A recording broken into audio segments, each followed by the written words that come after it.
okay ဒါဆိုရင် part 2စာပြီးတော့ပြောအောင်ဆရာတင်တန်းကိုရောက်ခဲ့တဲ့အချိန်မှာအင်္ဂလိပ်စကားနဲ့ပတ်သက်ပြီးတော့လေကိုကပထမပိုင်းမှာလည်းပြောခဲ့ပြီးတော့ week ဖြစ်တယ်တင်တန်းတက်တဲ့အချိန်ထိလည်း week ဖြစ်နေတော့မယ် mindset ဆိုတာကိုစပြီးတော့ဆရာကိုယ်တိုင်ရေးတအောင်သင်ပေးခဲ့တယ်စပြီးတော့ interview စအောင်လာတဲ့အချိန်က2022အကုန်ပိုင်းလောက်မှာတနေ့နီးပါးကိုဆရာတင်တန်းမှာလေ့လာခဲ့ရတယ် interview အောင်ပြီး offer letter လည်းကြားတယ် sign လည်းထိုးပြီးသွားပြီးတွေးစစ်ရမယ်တွေးသွက်စစ်ပါဆိုပြီးတော့6ရက်တငယ်ချင်းချာတွေးစစ်တယ်စစ်တဲ့အချိန်မှာကျွန်တော်ကအစုပ်တက်မှမှာအစုပ်မှာအမာရွရှိတယ် sport တွေတယ်ဆိုပြီးတော့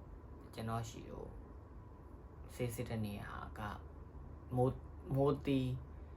42လမ်းလား42လမ်းလားမေးတော့မေးပါအဲ့ဒီကမိုးတီကနေပြီးတော့ကျွန်တော်ဖုန်းဆက်တယ်မောင်လေးမှာအစုပ်နဲ့ပတ်သက်ပြီးတော့ပြဿနာရှိတယ်တဲ့ဆရာမကြီးဒေါက်တာရတနာကျော်နဲ့အောင်ရတနာဆေးရုံမှာသွားပြီးတော့တွေ့တယ်တွေ့တော့ဆရာမကြီးကဘာပြောလဲဆိုတော့နင် TV ဆေးစားတောက်ပါမယ်ဆိုပြီးတော့ကိုပြောတယ်6လဆိုကိုအတွက်ကိုအိမ်ကလည်းကိုအဆောက်ရလိုက်လုပ်ပေးတယ်အမြဲတမ်းကိုဘယ်သွားဘာလုပ်ချင်လဲဘယ်ရာလုပ်ချင်လဲဆိုတော့သူတို့မှမရှိတဲ့ကြားတဲ့ကိုလိုက်လုပ်ပေးတယ်6လဆေးတောက်ခဲ့တယ်ဆေးပိကန်ဒီနှစ်ပတ်လောက်လုံးမှလုပ်နေပြီးရခဲ့တဲ့ဟာကကျွန်တော်ကိုယ်တိုင်လျှောက်တာပေါ့ higher agency မှာအလုပ် offer လက်ခံခဲ့တယ်ဆေးထောက်ခံစာလည်းရှိတယ်ကိုမှပထမ TV ဖြစ်ပြီးတော့ cancel ဖြစ်တဲ့အတွက်ကိုဆေးတောက်ပြီးတော့ဆေးထောက်ခံစာတွေဆရာမကြီးရေးပေးတယ်သူကအားပြောလဲဆိုတော့ဒီမှာသူက TV နဲ့ပတ်သက်ပြီးတော့ scar နဲ့ lens scar နဲ့ပတ်သက်ပြီးတော့နေအောင်ငါတို့ခေါ်လို့မရဘူးသူတို့နိုင်ငံက accept မလုပ်ဘူးပေါ့နော်နင်လာလို့မရဘူးဆိုပြီးတော့ဒီ lens scar နဲ့ဆိုပြီးတော့သူကအဲ့လိုမျိုးကိုပြောခဲ့တယ်အဲ့ဒီမှာလည်းတခါကိုစိတ်တက်ကကြာပါပြန်ရောခဏပဲအချိန်တိုင်းကြိုးစားခဲ့နေရတယ်အချိန်တိုင်းကြိုးစားရတယ်ဒါလည်းမအောင်ပြန်ဘူးဒါကကြတော့လူတိုင်းပြောတယ်ဒါနင်ကန်နဲ့ပဲဆိုင်ပါပြီနင်ကန်အရန်ဆိုတာပဲမိတဲ့ scar လက်မခံဘူးဆိုတော့ငါတခြားလက်ခံတဲ့နေရာကို try မယ်ဆိုပြီးတော့ model type ကိုစပြီးတော့ try နဲ့တရင်ရဘယ်လိုပြောမလဲ model type မှာ knowledge share တဲ့လူတွေကိုကြည့်ခဲ့တယ်သူတို့ကပြောတယ်အဆုံးမှာလည်းလက်ခံနဲ့လာလို့ရတယ်ဆိုတော့ကို model type ကိုစပြီးတော့ရှောက်ခဲ့တယ်ရောက်ခဲ့တော့ interview အောင်ခဲ့တယ် interview အောင်တော့သူက passport ကိုရဲ့ passport ကိုတောင်းတယ်ပထမစာမျက်နှာကို scan ဖတ်ပြီးတော့ပို့ပေးပါဆိုပြီးတောင်းတော့ပို့ပြီးပို့လိုက်တော့ passport တက်တန်းက17လပဲရှိတယ်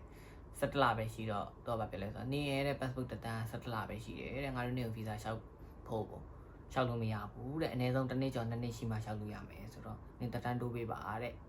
တစ်ပတ်2ပတ်နဲ့တိုးတဲ့2ပတ်နဲ့တော့မရအောင်ငါတို့နိုင်ငံတက်တန်းတိုးရင်1လလောက်ကြာတယ်ဆိုပြီးသူစာပြန်ပို့တော့တော့ဗာပြောလဲ okay 1လလောက်ဆိုရင်ငါစောင့်နေမယ်တဲ့1လနဲ့တစ်ပတ်လောက်တော့နည်းနည်းတော့ကြာပါတယ်ပြီးတော့တကယ် passport ရလာခဲ့တဲ့အချိန်မှာကိုသူ့ကိုရချင်းပဲ passport ကို scan ဖတ်ပြီးတော့ပို့လိုက်တဲ့အချိန်မှာငါတို့မင်းကို1လတည်းဆောင်ခဲ့တယ်ဒါပေမဲ့ငါတို့လူကအားကျန်လိုနေတဲ့အတွက်ကိုလူခေါ်လိုက်တယ်မင်းကိုမလိုတော့ဘူးဆိုပြီးတော့အဲ့လိုမျိုးမော်တိုက်ကနေပြီးတော့စာပို့ခဲ့တယ်စာပို့တော့လေငို့မှာငါအစုံမာရေးကြောင့်မလို့တခြားနိုင်ငံတွေကသွားလို့မရဘူးဒီမော်တိုက်ကအောင်ငါရဲ့ကန်ကဘာဖြစ်တာလဲဆိုပြီးတော့အမြဲတမ်းတွေးခဲ့တယ်ဒါပေမဲ့လည်းကိုကရန်စိတ်ဓာတ်မှာကြောတဲ့လူတယောက်ဖြစ်တဲ့တော့ကိုစိတ်တော့မကြဘူးကြိုးစားနေရနည်းနည်းလေးမှလက်မလျှော့ခဲ့ပြီးတော့ဇန်နဝါရီ23ရက်နေ့မှာဘရီနီယာကိုတူဖာရီကိုပြန်ပြီးတော့ထွက်လာခဲ့တယ်ကိုကဘာဖြစ်လို့အဲ့လောက်ကြီးစိတ်ဓာတ်မှာကြောနေလဲစိတ်ဓာတ်ကြီးကအဲ့လောက်ကြီးမာနေလဲဆိုတာကိုရဲ့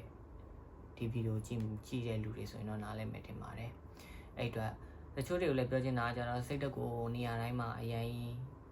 ပြောမနေနဲ့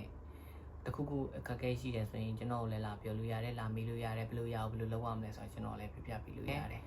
ဒီ knowledge share ဗီဒီယိုpart 1 part 2အနေနဲ့ဒီမှာပဲလုပ်လိုက်ပါမယ် နောက် vlog တွေလည်းအားပေးကြပါအောင်လို့ကျွန်တော်ပြောချင်ပါတယ်အားလုံးပဲ see you bye bye